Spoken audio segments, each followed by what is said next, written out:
Olá! Então, dando continuidade às apresentações sobre pensamento crítico hoje, da disciplina de Teoria de Conhecimento, eu apresento para vocês Patrícia Hill Collins. Collins é um nome de referência dentro do pensamento feminista negro e não apenas.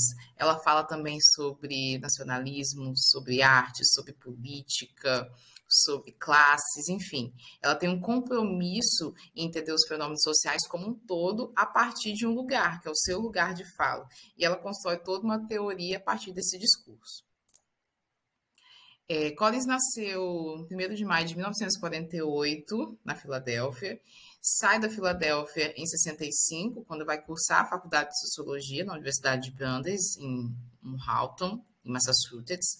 Depois, cursa o seu mestrado em Harvard. Atua como professora de educação em Boston, uma comunidade predominantemente negra. Depois, atua como diretora do Centro Africano na Universidade de Tufts. Atua também como professora na Universidade de Cincinnati e cursa o seu doutorado em 1984, também em Sociologia, em Brandeis. Patrícia Hill Collins atualmente é professora emérita do Departamento de Sociologia da Universidade de Maryland. Ela foi a primeira mulher negra a presidir a Associação Americana de Sociologia. É considerada, ao lado de Angela Davis, de Bell Hooks, uma das mais influentes pesquisadoras do pensamento feminismo negro nos Estados Unidos. É uma honra para mim ter escolhido essa autora para falar, porque de fato eu aprendi muito sobre a minha própria história, né? Sobre um lugar que também é o meu lugar de fala. Essas são as obras principais da Patrícia Hill Collins, em que a obra inaugural é o livro Pensamento Feminista Negro, de 1990, que é, sem dúvida, o mais difundido, que as suas ideias são mais difundidas, e apesar de ter sido lançado em 1990, ele só é traduzido para o português em 2019.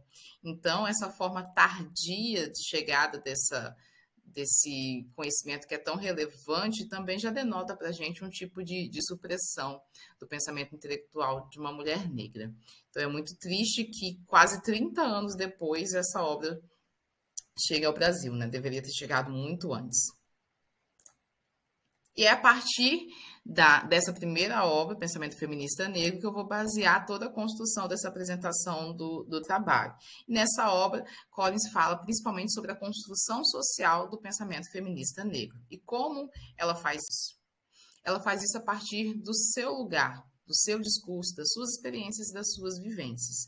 No prefácio da primeira edição, ela diz assim: eu não via nada errado em ser quem eu era, mas aparentemente muitos outros viam. Meu mundo crescia, mas eu sentia que estava ficando cada vez menor. Eu tentava desaparecer em mim mesma para desviar das agressões diárias, dolorosas, destinadas a me ensinar que ser uma mulher negra, trabalhadora norte-americana, me tornava inferior em relação àqueles que não eram. E eu me senti inferior, tornei-me mais quieta e finalmente acabei praticamente silenciada. Então, no decorrer desse prefácio, da apresentação do livro, Collins vai dizer que essa obra é resultado da recuperação da sua própria voz até a produção de conhecimento na busca da justiça social. E na edição brasileira, ela também escreve um prefácio e nele ela diz que ela escreveu esse livro por um motivo simples, que ela queria escrever um livro que a mãe dela pudesse ter lido. Então, essa figura da família também é muito forte, principalmente na figura da mãe, na qual ela já vai mostrando que desde lá da infância é alguém que vai estimulando a ela a educação como uma forma de abrir portas para ela e mostrando o quanto já era muito forte essa presença da mãe dela no sentido de empoderamento, mesmo que naquele momento nem ela nem a mãe enxergassem isso de forma tão sistemática, né? Mas Collins já vem com essa inspiração e sempre fala com muito carinho, muita admiração sobre a mãe. Collins também tem um compromisso que é muito importante em não ser a única voz. Todo o discurso, todos os pressupostos, toda essa teoria que ela construiu, ela não constrói a partir apenas da experiência dela, e sim também através da experiência de várias outras vozes, né? Collins, ela foge de essencialismos a respeito da vida de mulheres negras, pois defende que mulheres negras são plurais, assim como todos os outros sujeitos. Então, Collins rechaça todo e qualquer tipo de essencialismo, porque não existe uma mulher negra em essência, uma mulher negra que vai ter como exemplo as experiências de todas as outras. Não, essa heterogeneidade, ela é característica, por isso ela rechaça todo e qualquer tipo de essencialismo. As experiências das mulheres negras são múltiplas. É justamente essa multiplicidade que vai dar força e potência para as articulações de toda a construção de conhecimentos que são produzidos e gerados. Então, Collins organiza uma teoria pautada nas leituras e nas construções formuladas por intelectuais negras. E aqui o termo intelectual negra também tem um significado diferente, porque Collins compreende intelectual negra como aquele alguém que articula conhecimento de resistência para responder aos sistemas de dominação. E o resultado dessa articulação não necessariamente vai ser absorvido pelas instituições, né? Pelas instituições de ensino que valoram o conhecimento. Ou seja, para Collins, uma intelectual negra não é necessariamente uma acadêmica ou alguém de renome, alguém conhecido. Até porque, para ela, os maiores ativistas da causa feminista negra são pessoas comuns.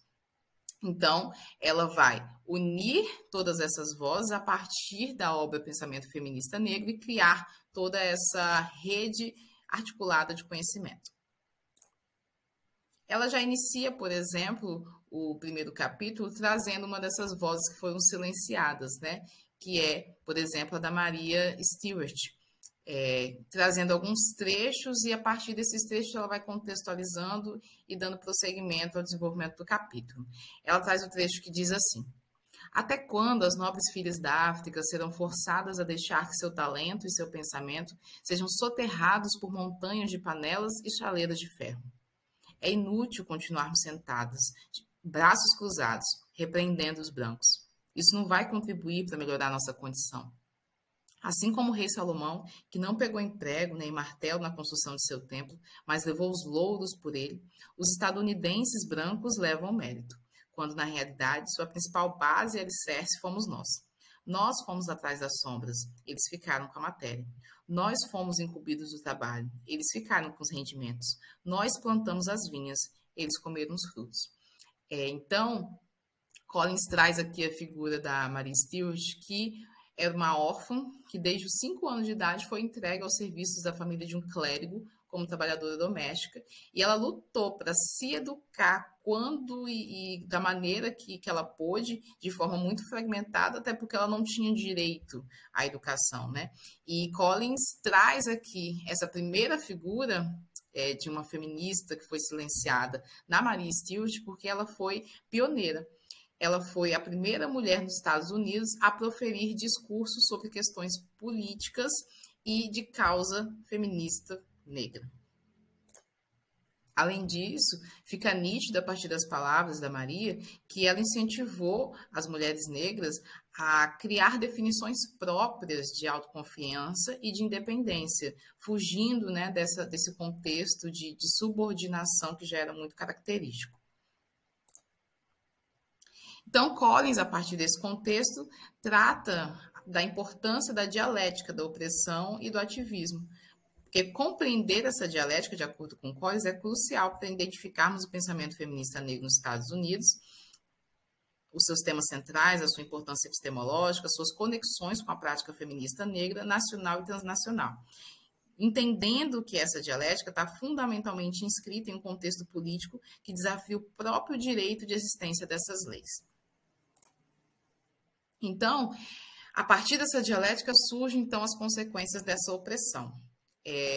E uma dessas consequências é a supressão do pensamento feminista negro. E Collins traz um conceito de opressão. Opressão é um termo que descreve qualquer situação injusta em que, sistematicamente, por um longo período, um grupo nega a outro grupo o acesso aos recursos da sociedade. E aí a Collins traz a sexualidade, raça, gênero, classe, idade, etnia, nação, como sendo as principais formas de opressão a que as mulheres negras são submetidas. E a partir desses contextos, ela vai englobar, então, 3 dimensões que são interdependentes e que ela classifica a partir desse contexto de opressões e supressões, que são as seguintes: exploração do trabalho, subordinação política e as imagens de controle. Esses 3 a gente percebe uma dimensão econômica, política e ideológica, Esse conjunto de dimensões dentro do contexto da opressão das mulheres negras, sem dúvida, funcionam como um sistema altamente eficaz de controle social, destinado a manter as mulheres negras em um lugar destinado e determinado pela classe dominante. Collins também trata sobre a questão da exclusão das mulheres negras de posições de poder como resultado dessa opressão. E ela fala que a exclusão das mulheres negras de posições de poder nas principais instituições levou à valorização das ideias e dos interesses da elite masculina branca e à correspondente supressão de ideias e dos interesses das mulheres negras no mundo acadêmico tradicional. Sem dúvida, essa exclusão histórica vai impactar nas imagens estereotipadas que se tem das mulheres negras e da forma como a cultura e as políticas públicas entendem e compreendem esse grupo também. E aí eu trouxe algumas imagens, né, de lugares de poder, digamos assim, a nível de Brasil. Uma turma de formandos de medicina da UFRJ, a Câmara de Deputados e duas imagens aqui da televisão comercial aberta, né? A gente percebe que, dentro desse contexto, a representação que a gente tem ainda é hegemonicamente branca, masculina. Parecem, sim, hoje em dia, que esse contexto vem mudando, né?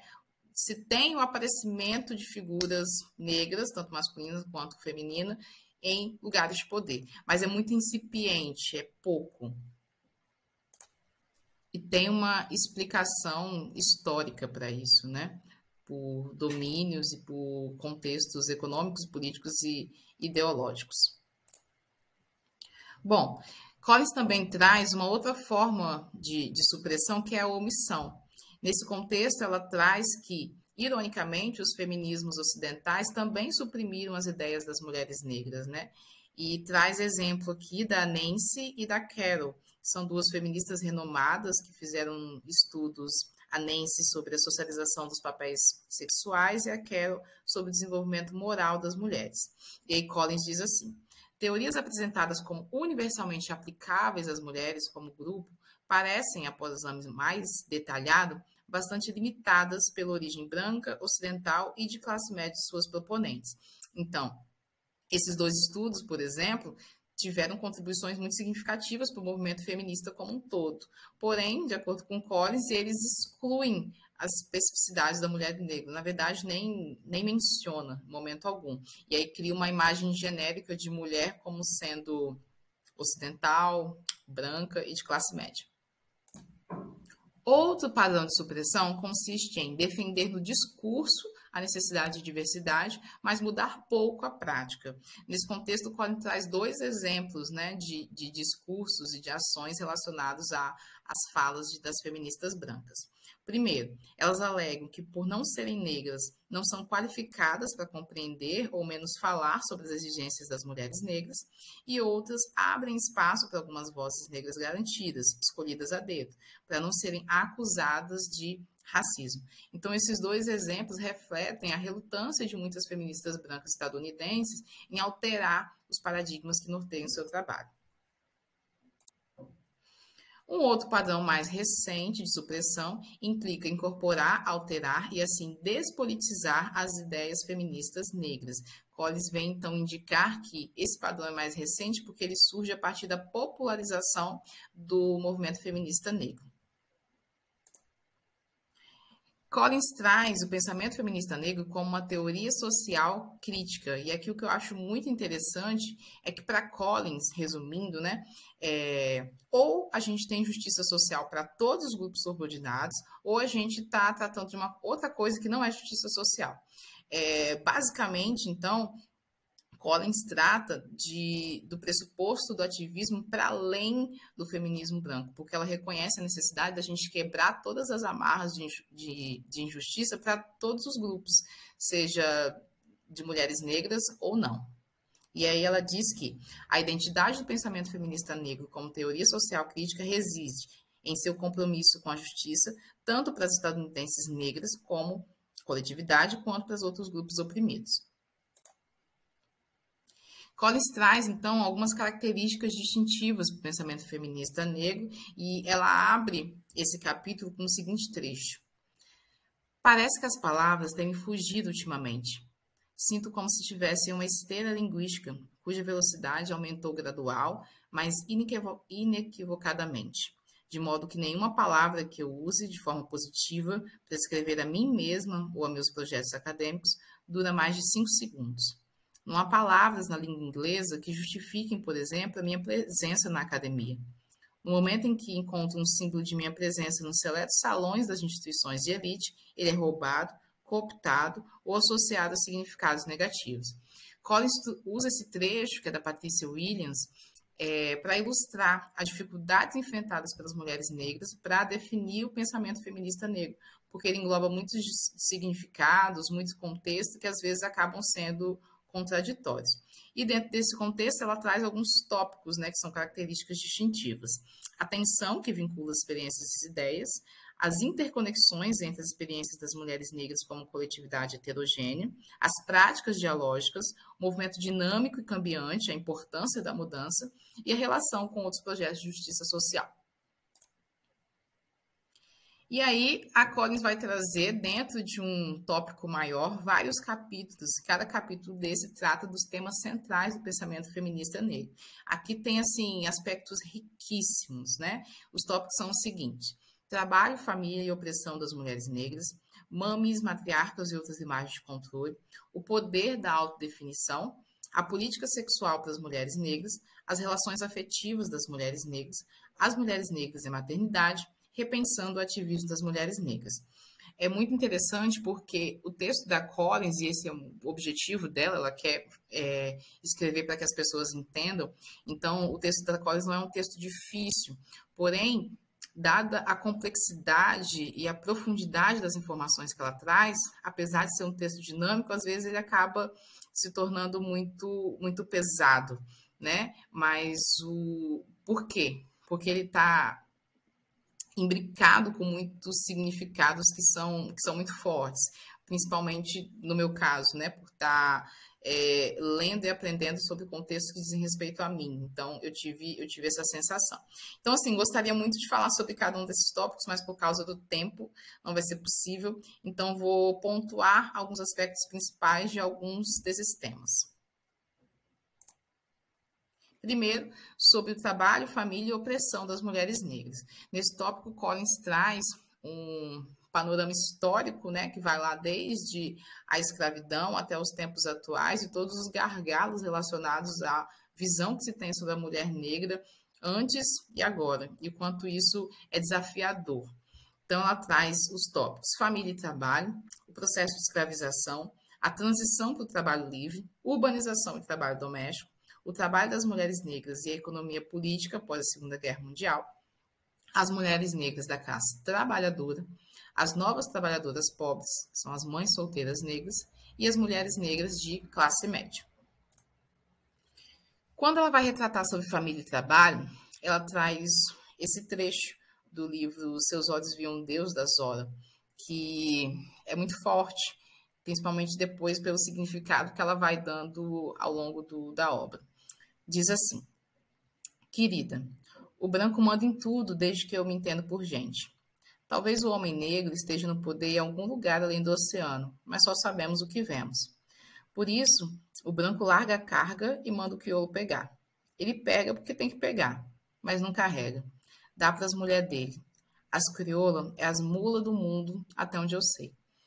Com essas palavras, Nancy, que é uma afro-americana idosa, de Seus Olhos Viam Deus da Zora, explica o lugar das mulheres negras para a jovem neta dela. Nani, então, sabe que ser tratada como a mula do mundo é o centro da opressão que aflige as mulheres negras. E assim, Collins traz isso como um aspecto fundamental dentro do pensamento feminista negro nos Estados Unidos, dentro da análise de trabalho. Então, as mulas no mercado de trabalho, né? Essa caracterização das mulheres negras como sendo mulas tem todo um significado, porque carrega o objetivo de desumanizar, porque as mulas são vistas como máquinas vivas e elas podem ser tratadas como parte da paisagem e não como integrantes da humanidade, né? Então, Collins traz a seguinte pergunta: como o trabalho das mulheres negras se organiza no interior de opressões interseccionais de raça, classe e gênero? E ela traz duas respostas a essa pergunta no decorrer da análise dos estudos. Verifica padrões gerais de desigualdade racial e de gênero, além de estudar o trabalho das mulheres negras em períodos específicos da história, como a escravidão e a urbanização, e as posições delas em nichos ocupacionais específicos. Além disso, Collins traz um tema que ela diz ser menos desenvolvido, mas igualmente importante, que é a respeito da maneira como o trabalho doméstico não remunerado das mulheres negras é simultaneamente limitador e empoderador. Limitador no sentido de que você está exercendo um trabalho que é desgastante e que não é reconhecido nem socialmente, nem afetivamente e nem financeiramente. E empoderador porque, de acordo com os estudos analisados por Collins, eles sugerem que as mulheres negras veem um trabalho não remunerado prestado às suas famílias mais como uma forma de resistência à opressão do que como uma forma de exploração pelos homens. Então, a gente percebe que, historicamente, isso vem sendo construído de tal forma que existe até uma certa romantização das próprias mulheres negras enquanto a essa exploração a qual elas são submetidas. Ainda dentro desse contexto, Collins traz a questão da visão que se tem sobre as mulheres negras enquanto sendo pessoas que vão estar sempre dispostas a servir. E aí ela traz um trecho, de novo, da Mary Stewart, que diz assim: deixem nossas meninas terem toda a amabilidade de alma que tenham.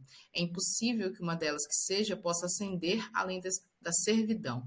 Então ela traz isso como sendo uma visão que algumas mulheres negras ainda têm como sendo verdadeiras. E aí Collins coloca que as mulheres negras podem ter deixado de trabalhar como domésticas em residências particulares, mas sua sobre-representação como cuidadoras, auxiliares de creches, funcionárias de lavanderias e lojas de fast foods sugere que ter afro-americanas em empregos mal remunerados está longe de ser algo do passado.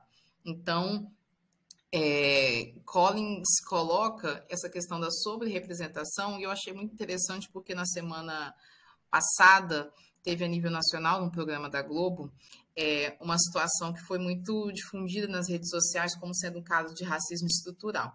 Uma senhora negra foi convidada para o programa para reproduzir a sua famosa receita de cocada. E aí ela estava sentada interagindo com os outros apresentadores, quando uma das apresentadoras pega a cocada, levanta, leva até a convidada que está sentada e entrega para ela e fala assim: aqui, faça as honras da casa, vai servir todo mundo. E aí isso vem de encontro com essa fala da Collins, né? Da visão que se tem. Você tira a figura ali da mulher negra do lugar que ela está, que é interagindo com os outros, e coloca ela para trabalhar, para servir aos demais, né? Então, isso ainda é muito forte na nossa sociedade. No que diz respeito ao processo de escravização, Collins traz 3 aspectos principais relacionados à questão da análise do trabalho. Ela diz que a escravidão deu contornos raciais à divisão do trabalho, de modo que os afro-americanos foram relegados aos empregos vis, manuais e não intelectuais. Além disso, ela afirma que o trabalho das mulheres negras teve impacto sobre a organização do cuidado dos filhos. Ao negar às mulheres africanas escravizadas o casamento, a cidadania e até mesmo a humanidade, a escravidão impediu o reconhecimento social da maternidade como ocupação exercida no lar de forma privada. E finaliza falando que as experiências das mulheres negras como mães foram moldadas pelos esforços do grupo dominante para tirar proveito da sexualidade e da fecundidade das mulheres negras em benefício de um sistema de exploração capitalista. Então, a gente vê muito representado nas novelas, por exemplo, a figura, né, quando se tem essas novelas que falam do passado, a figura da ama de leite, com todo aquele aspecto de afetividade, da qual ela cria um laço de como se fosse mãe de fato daquela criança branca que ela está amamentando. Mas eles não falam do aspecto do que foi tirado daquela mulher negra, né? Por que ela tem aquele laço tão afetivo com uma criança branca? Porque foi negado a ela o direito de ser mãe de seus próprios filhos. No que diz respeito à mulher negra na classe média, Collins vem falar sobre o acesso cada vez maior a cargos gerenciais e administrativos permitiu que um número significativo de afro-americanas ingressasse na classe média após a Segunda Guerra Mundial. E, independente da dimensão que está sendo analisada, seja no aspecto econômico, político ou ideológico do poder da classe média, Collins afirma que também há diferenças e também há um tipo de segregação no que diz respeito a mulheres negras classe média e homens brancos classe média, em que, em consequência da persistente discriminação racial, mulheres e homens negros de classe média não desfrutam da mesma segurança econômica que os brancos de classe média. Então, apesar de estarem ali por um mérito, às vezes muito maior, às vezes não, sem dúvida muito maior, com um esforço muito mais significativo do que os homólogos brancos, apesar de tudo isso, eles ainda não têm o mesmo reconhecimento e a mesma segurança de estarem ali naquele lugar. E aí, Collins também traz um capítulo que é importantíssimo, que é o capítulo que trata sobre as imagens de controle, que é intitulado Mames, Matriarcas e Outras Imagens de Controle. Até coloquei ali o acesso a um trecho de uma entrevista em que ela fala sobre essas definições. E o objetivo, né, desses estereótipos não é refletir ou representar uma realidade, mas funcionam como um disfarce, né, ou uma mistificação de relações sociais objetivas, porque essas imagens de controle elas são traçadas para fazer com que o racismo, o sexismo e a pobreza e outras formas de injustiça elas pareçam naturais, elas pareçam normais e até inevitáveis perante a sociedade. Então, Collins vai trazer essas imagens de controle como tendo sido criadas a partir de todo o processo de objetificação do corpo da mulher negra. E aí, nesse contexto, nega-se a humanidade plena das mulheres negras, tira a humanidade, trata como objeto, como um outro corpo. A ideologia dominante na era da escravidão estimulou a criação de várias imagens de controle interrelacionadas e socialmente construídas na condição de mulher negra, que refletiam o interesse do grupo dominante em manter a subordinação das mulheres negras. Então, Collins trata de classificar algumas dessas imagens de controle que, ao longo do tempo, foram surgindo e, às vezes, vão sendo criadas até algumas outras ramificações a partir delas. Mas ela trata de 4 principais. Ela traz a figura da mami, da matriarca, da mãe dependente do Estado, Jezebel, e 2 ramificações, que são a dama negra e a rainha da assistência social. Collins afirma, então, que essas imagens de controle são usadas como ferramentas de opressão da classe dominante. Vou focar aqui nas 4 principais, que são as quais a Patricia Hill Collins enfatiza no seu texto, que é a mami, a matriarca, Jezebel e a mãe dependente do Estado. Bom, o que seria, então, a figura da mami? A mami é aquela mulher negra trabalhadora, doméstica fiel e obediente aos patrões brancos. É aquela figura de empregada doméstica que é como se fosse da família, né? Tem essa personagem, inclusive, do cinema norte-americano, que é um exemplo clássico de mami, mas aqui a nível de Brasil a gente também tem, né? Se você for no aspecto de mídia, de novela, a gente tem trocentos exemplos, né? Mas um clássico seria a tia Anastácia, por exemplo, né? Então, essa figura que tem um aspecto como se fosse positivo, né, dentro de um olhar branco, porque é aquela que está sempre à disposição. Então, vem daquele aspecto também da servidão. Ela serve com amor, com carinho e como se fosse parte da família, mas não é. A outra figura é a da matriarca. Essa figura, Collins afirma que, de acordo com o olhar da classe branca, ela não é uma figura positiva, ela é como se fosse uma figura má. Por quê? Ela é uma mãe solteira que trabalha fora, cuida dos filhos e, por sua força, ela assusta os homens. Inclusive, a matriarca ela é tida como um exemplo para as outras mulheres negras do cuidado que elas têm que ter para elas não serem no futuro esse tipo de mulher, digamos assim, né? Então, seria aquele tipo de mulher que é assertiva, que inclusive se tem muitos aspectos, estudos também relacionados a isso, né? A figura da mulher preta raivosa, aquela que não pode falar o que pensa e que por ser guerreira acaba ficando sozinha, né? E a Collins também retrata isso no livro que fala sobre a solidão da mulher negra.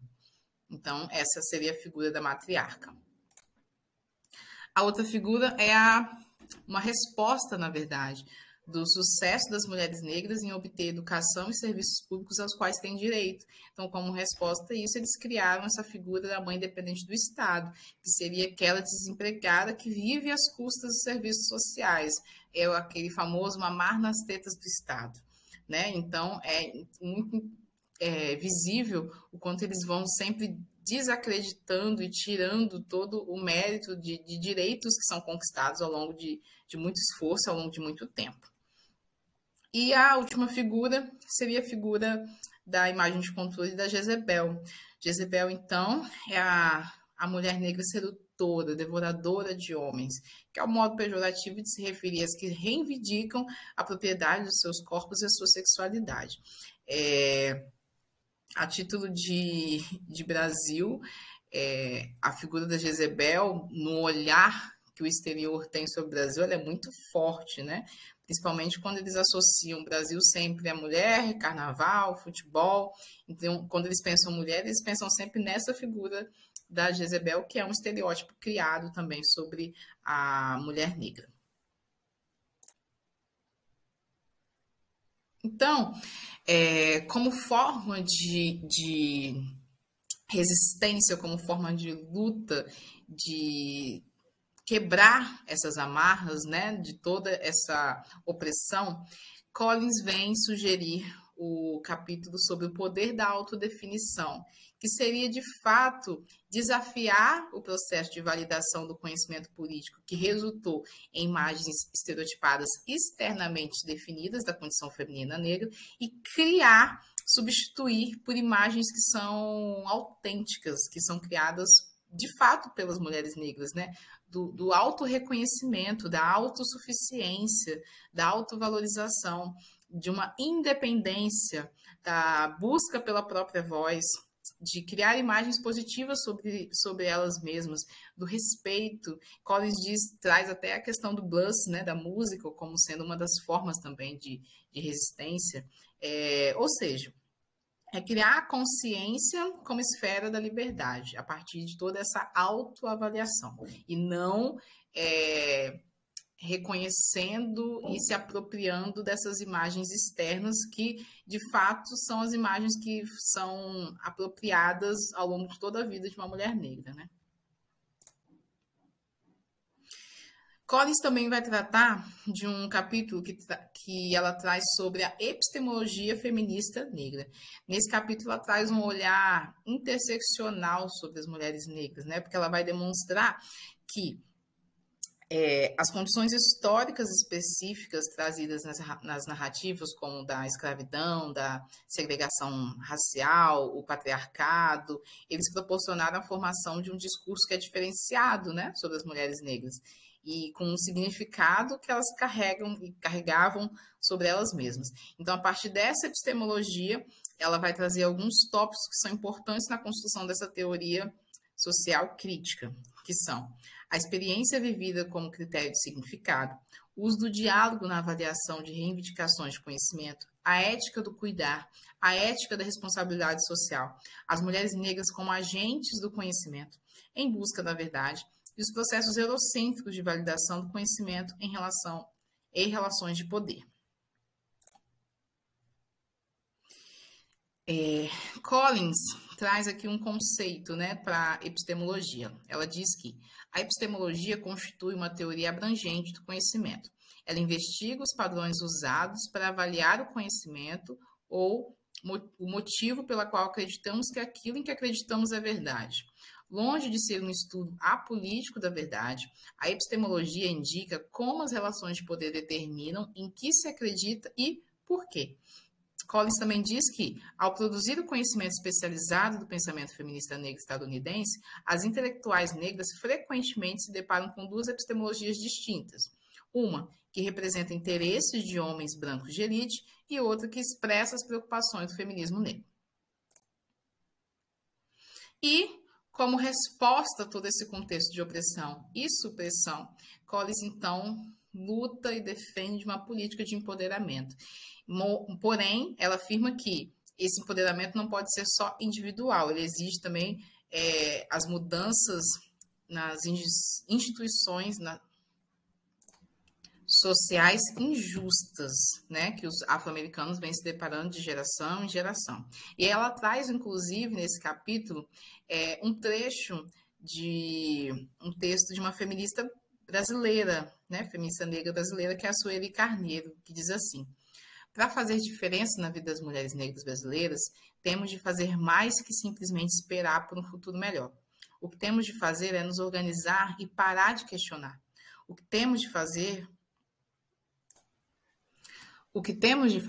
é nos organizar e nunca parar de questionar. O que temos de fazer, como sempre, é trabalhar muito. Então, é um trabalho árduo, constante, e que aos poucos a gente vai conquistando e angariando o nosso espaço, né? E toda essa conquista, ela vai se dar a partir do conhecimento. Para Collins, o conhecimento ele atua como uma ferramenta para a emancipação das mulheres negras, né? Que começa de forma individual e que depois toma um aspecto coletivo, e é essa coletividade que tem força, né? A partir de toda essa multiplicidade das experiências das mulheres negras. Então, Collins também traz no pensamento feminista negro o conceito de interseccionalidade, que depois vai ser um termo que ela vai trabalhar e esmiuçar melhor em outras obras. A interseccionalidade seria, então, um conceito, um termo que nos ajuda a entender todas as diferentes formas pelas quais raça, classe, gênero, sexualidade, etnia, idade, religião afetam a vida de todas as pessoas. Esses sistemas são frequentemente invisíveis. Eles estão organizados em nossas instituições sociais, afetam nossas famílias, nossas comunidades, mas não são visíveis para nós no cotidiano. O que a interseccionalidade faz é pegar um ou mais desses sistemas e dizer que eles estão interconectados. Ou seja, ela não entende um contexto social a partir apenas de um panorama, de uma relação. Por exemplo, ela traz muitos exemplos. O futebol, a Copa do Mundo de Futebol, no livro Interseccionalidade, ela traz como sendo um exemplo. A questão do futebol não é apenas a questão de gênero, por ser homem, mas também a questão de classe, também a questão de poder, também a questão de território, de nacionalidade. Ela traz o exemplo de crianças para adoção, que o contexto daquela criança está ali não é apenas por uma questão de idade, por exemplo, das crianças de adoção tardia, mas é também uma questão de raça, é também uma questão de classe, enfim. Então, ela analisa um contexto a partir de vários panoramas, de várias perspectivas, porque eles, de fato, estão interconectados.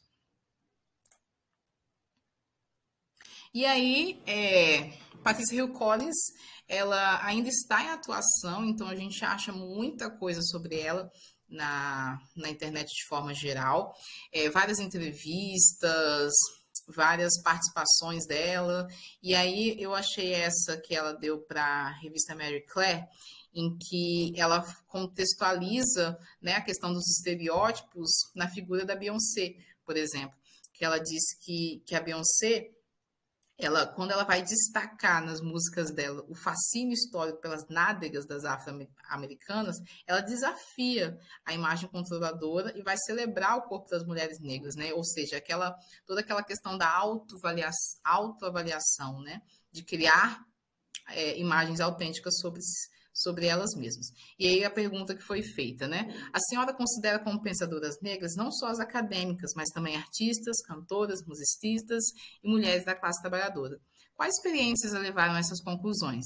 Aí Collins diz que ela foi criada por mulheres negras da classe trabalhadora que precisavam de música, dança, poesia, ficção, drama, culinária, comédia ou moda em suas vidas. São mulheres que se envolvem em múltiplas formas de política cultural para sobreviver e prosperar em condições muito duras. Tive que desafiar a ideia de que o único conhecimento válido é aquele com aval acadêmico, o que torna impossível imaginar algo tão complexo quanto o pensamento feminista negro. Ao redefinir o conhecimento acadêmico como uma entre muitas outras fontes, pude encontrar teoria também na poesia, na dança e na música. Collins também vem muito atuante, né? Então, ela já fez várias visitas aqui ao Brasil, inclusive nesse ano ela participou de um evento. As suas obras elas foram traduzidas pela Boitempo, então no blog tem muito material sobre ela. Sempre que ela vem ao Brasil, ela participa de algum tipo de palestra, ela grava entrevista, então tem muito material sobre ela. Eu deixei aqui alguns links para quem tiver interesse de assistir e de contemplar, porque realizar esse trabalho foi isso, foi contemplação para mim, admiração por essa mulher. Então é isso. Eu finalizo com uma frase da Patrícia Hill Collins que eu acredito muito realmente. Conhecimento sem sabedoria é adequado para os poderosos, mas a sabedoria é essencial para a sobrevivência dos subordinados. Aqui algumas referências do trabalho, sendo principalmente o pensamento feminista negro.